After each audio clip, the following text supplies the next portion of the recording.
Welcome back to the Stephen Knight Show. Again, we're all over social media, Facebook, Twitter, Instagram, and of course, our official website, thestephennightshow.com. If you'd rather watch us, go to our YouTube channel, The Stephen Knight Show. Please comment, like, and subscribe.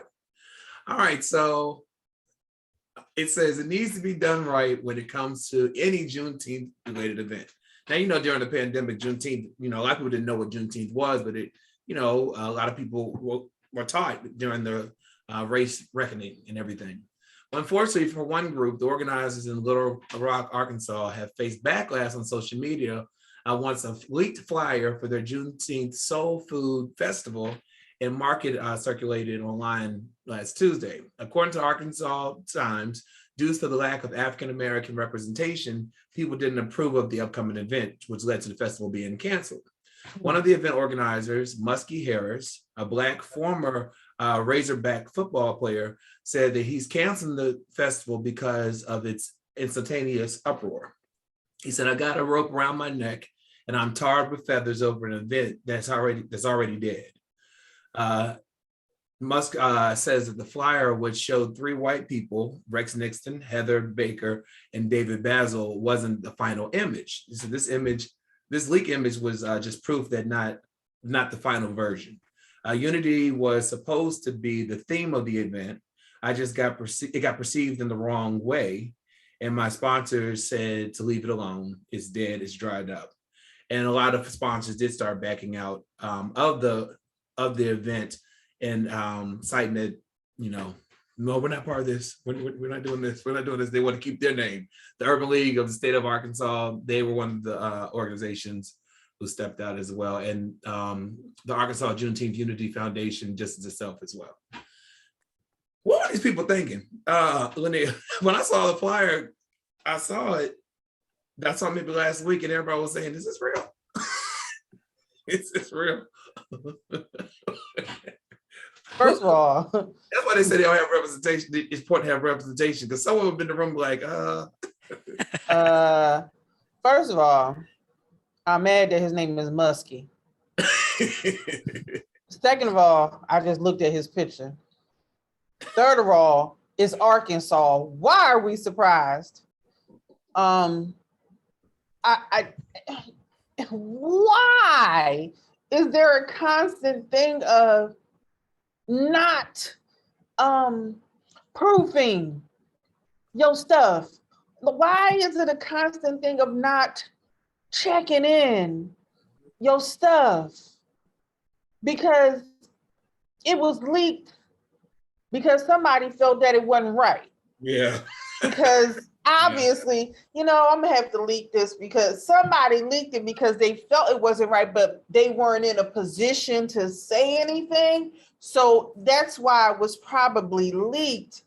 And I saw a headline just now that said potato salad with raisins. Festival canceled.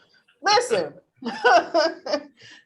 I don't understand, why do we always have to have these conversations when it comes to this? Mm-hmm. Juneteenth, Juneteenth has been embedded in me since I was a kid because it's also my birthday.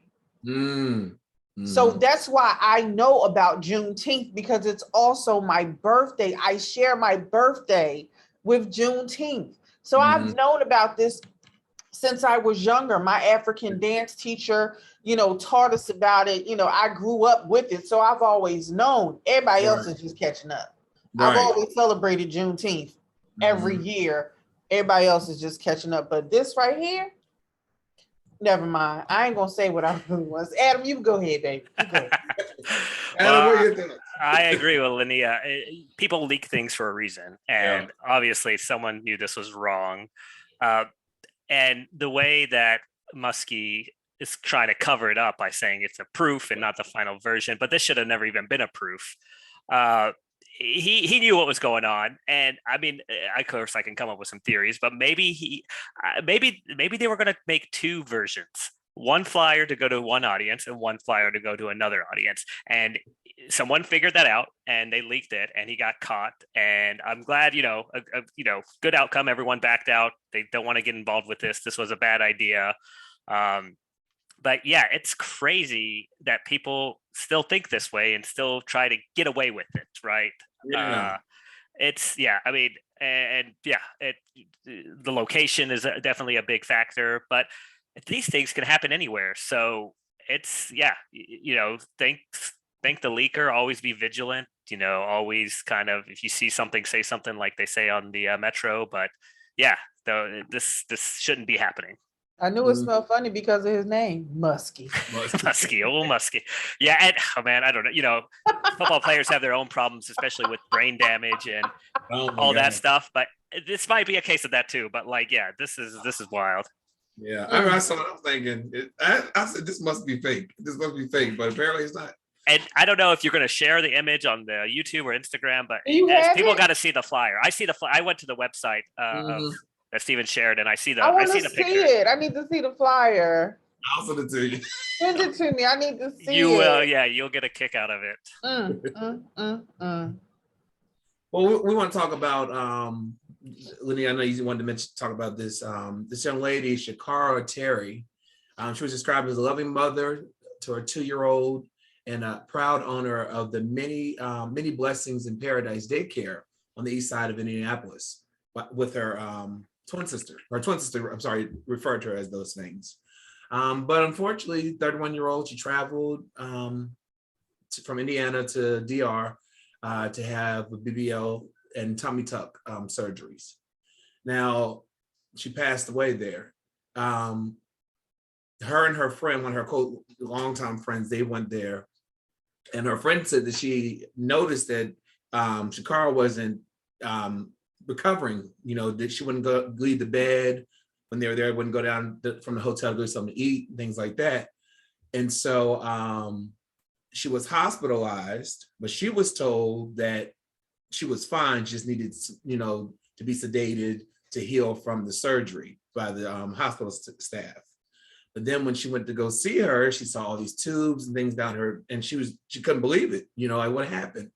So she reached out to the girl's family, who tried their best to get the body, even to get her home. She wasn't passing this way, to get her home, and she ended up passing away. And so now they're trying to find answers, but the hospital's not saying too much about it because they're saying they want to have respect Shakara Terry, who passed away. Well, Nia, why was this story important to you? So as a Black woman, we already have issues with the healthcare system in the United States, but I would rather be here and try to get the care I need than to be somewhere in another country where theirs is not as extensive as ours is. And a lot of our women pick this option because it's cheaper. Yeah. And there are already risks associated with any kind of surgery, period. But you take an even bigger risk when you leave your home and fly clear across the country to deal with people you don't know. And you don't know if you're going to come back. Yeah. And in this instance, she ain't come back. And all for what?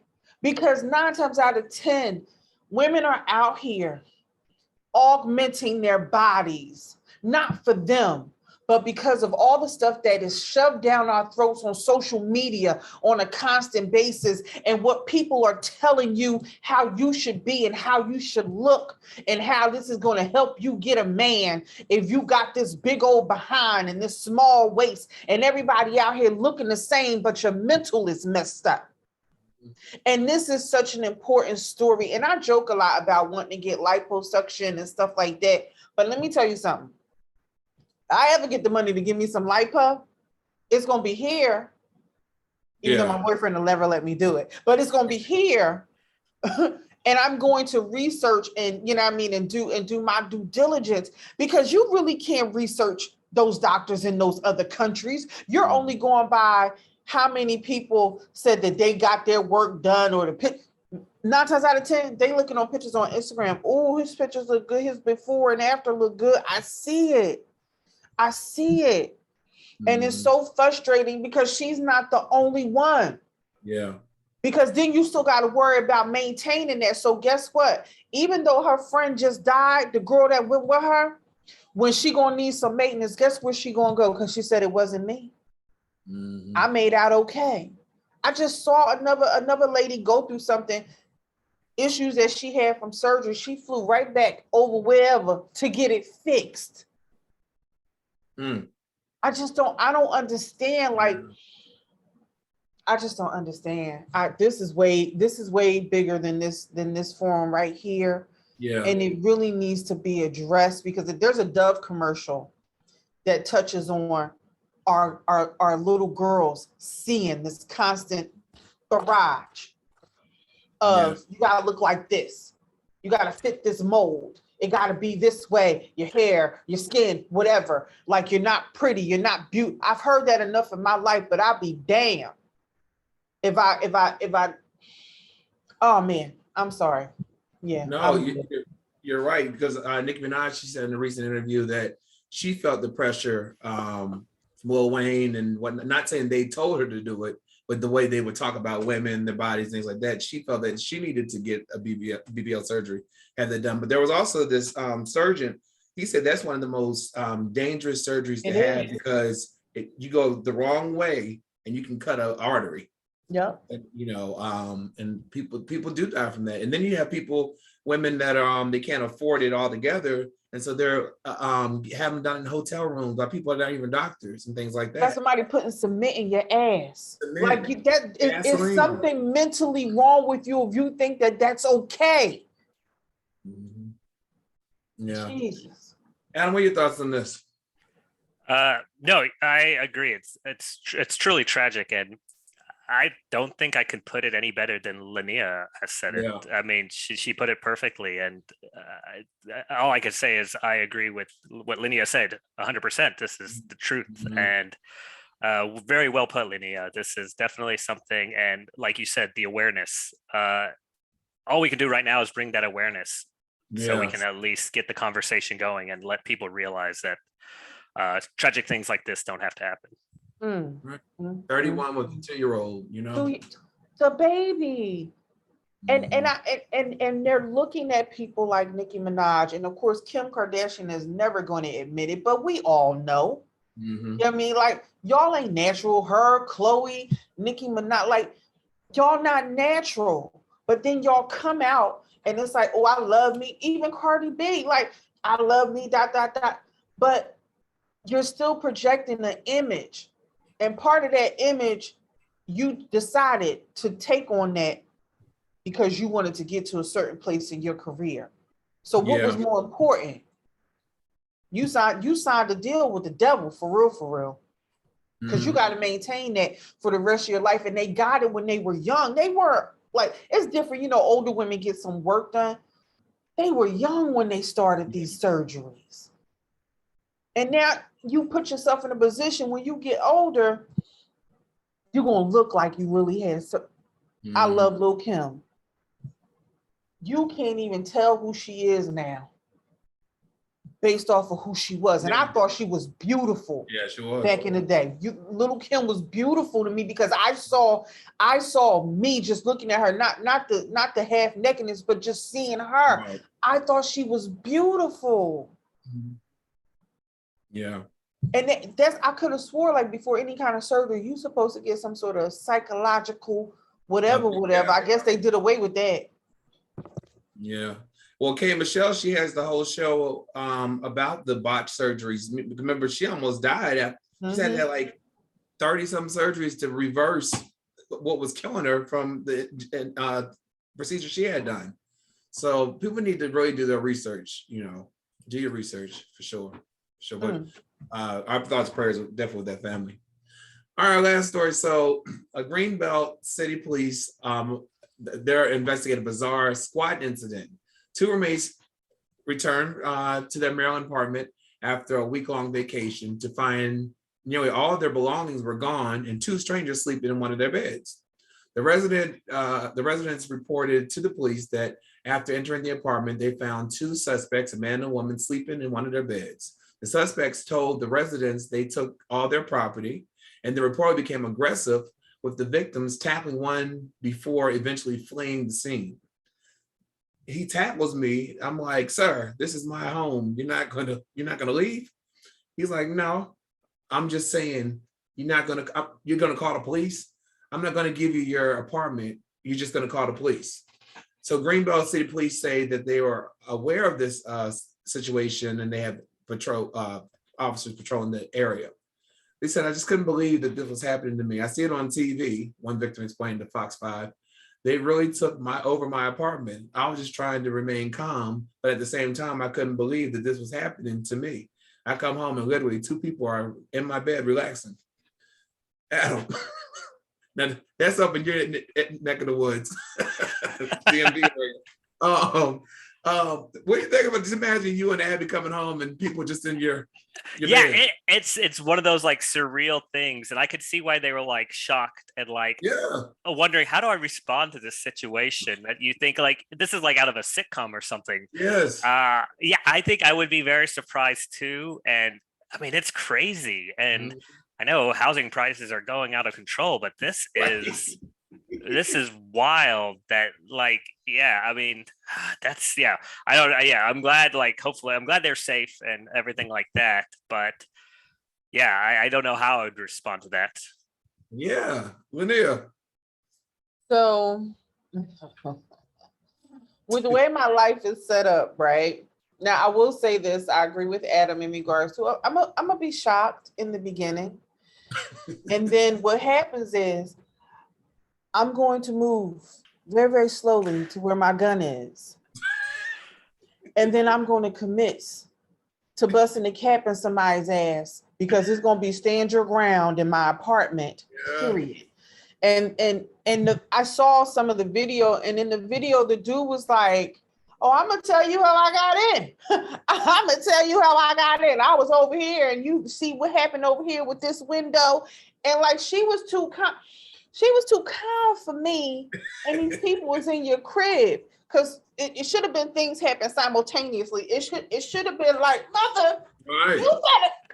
It should have been a couple things. Y'all better come, because I'm about to start shooting people in their ass. Like, it should have been a couple. It should have been some hair pull. It should have been a few things going on simultaneously while that was going down. So I don't know, God bless her for having the patience of Job, because I know we always talk about you never know what you're going to do in that situation, but you're in my space. You're invading my space. That's the worst thing that you can do. I always say to people, get you some video cameras, put them in your crib, make sure you got your notifications turned on, because when you do go away, you don't know. Like, I don't even like maintenance in my apartment without me knowing. I just had to cuss out my rental office, because they had to come in here without me. You're supposed to notify me. Because if something come up missing, guess who's gonna have a problem? So I had to cuss them out via email and telephone. I'm just saying. And this actually happens a lot. Like, I saw a story, I can't remember all the specifics, but this person had squatted in someone's home, and because of the state law, they couldn't put the person out. Were they in California? It might have been California. Because California, for some reason, squatters are so protected in California. It's ridiculous. Like, it's so. This is why I don't like living on first floors of apartments. Because they are easier to get into. Especially depending on the window, on the area where you are, unless you got some bars on your stuff, and you shouldn't have to live like that.